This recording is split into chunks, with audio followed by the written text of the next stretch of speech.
Yo, what is going on, everyone? Welcome back to another video. Today we have a very special video. We're going to be going over the Zowie U2 and all my thoughts and opinions around this mouse and if I think it's worth picking up over everything else. So first I do want to say that Zowie obviously sent the mouse out. Does not in any way, shape, or form affect my opinion of this mouse, as I'll be my raw thoughts and opinions about the U2. So first I just want to start with just the mouse itself.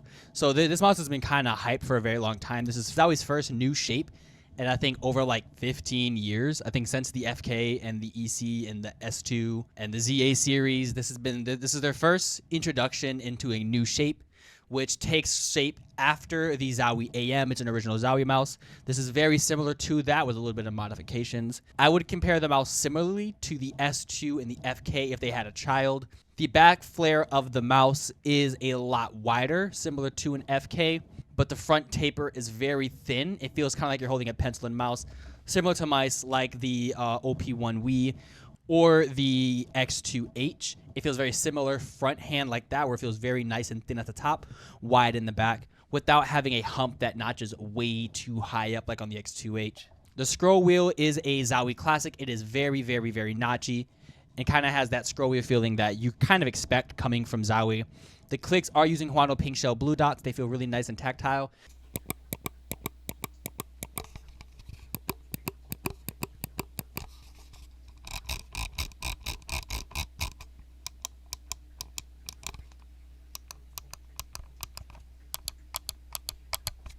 This is a unibody design, so there is no split on the clicks. So you can press them all the way towards the back of the mouse, all the way to the front, where you can kind of get how heavy you want your click to be. But that's definitely not a plus. I would like to see Zowie venture into that split body design because it does help with the body and feel. The side buttons, I did talk to Zowie a bit about the side buttons. The side button does have a little bit more pre and post travel than the front side button, which is much more tactical. It feels way heavier than the back one, which feels like it's a little bit just mushy.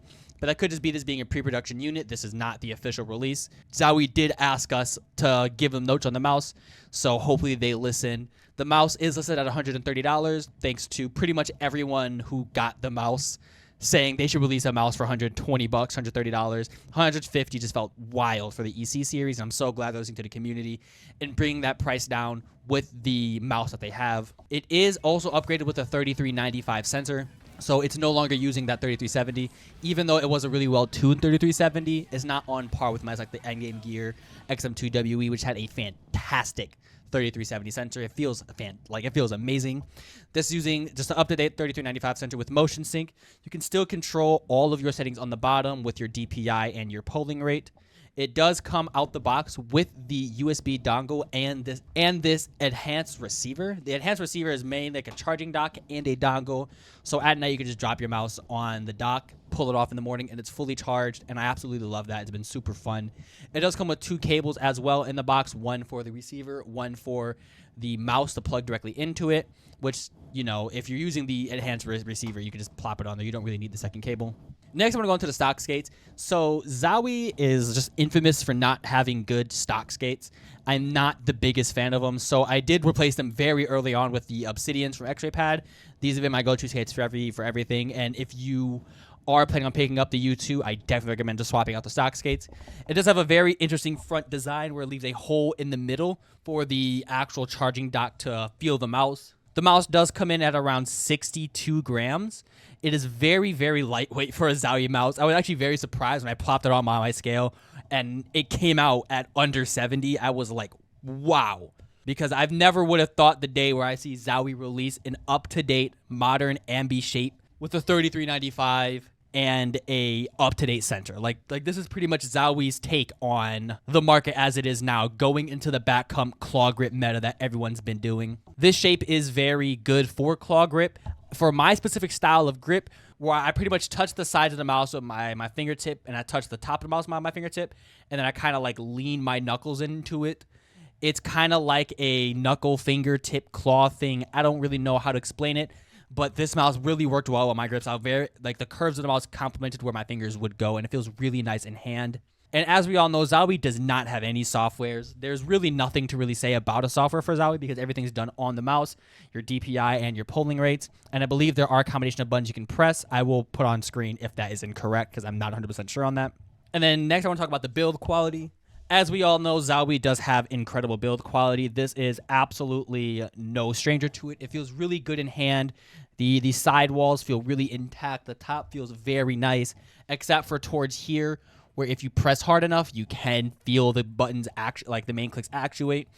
But again, it's a unibody design. I kind of expect something like that. And yeah, just I feel like that should cover everything. If you do have any questions about this mouse, please let me know. And just my final thoughts, would I recommend the Zowie U2? Absolutely yes. If you are looking for an S2-esque Z813 inspired shape, like I said, this is very similar to the original AM series of Zowie. It's very nice, feels great in hand. The coating on it is really good, but I would avoid this mouse if you do have relatively larger hands. I would say above 21 by 12. I wouldn't really pick up the Zowie U2 unless you're doing a very specific kind of fingertip, because it is on the smaller size. It is a medium mouse. I would avoid the U2 if you are doing a palm grip, mainly because the way the hump is kind of in the back of the mouse. It's not super comfortable for a palm, but it does complement that nice kind of relaxed claw or claw grip that's just really good to use. But yeah, I hope you guys did enjoy this video. Like if you did, subscribe if you want to see more. I really do like the Zowie U2, and I'm very grateful that Zowie even chose me to send the mouse, because this was a very secret project that was leaked everywhere like a week ago. So everyone kind of knows everything about the mouse already. But I am just thankful that I was able to try and test the mouse before it came out for release. It is just a fantastic mouse, and I really can't say there's anything like inherently wrong with it outside of the fact that it's probably outside of the fact that there is no software. But yeah, I hope you guys did enjoy this video. Like if you did, subscribe if you want to see more, and I will see you guys in the next one. Be hanging from a street light, singing out my favorite song, singing out my favorite song. I can feel it in the air tonight. I'll be hanging from a street light.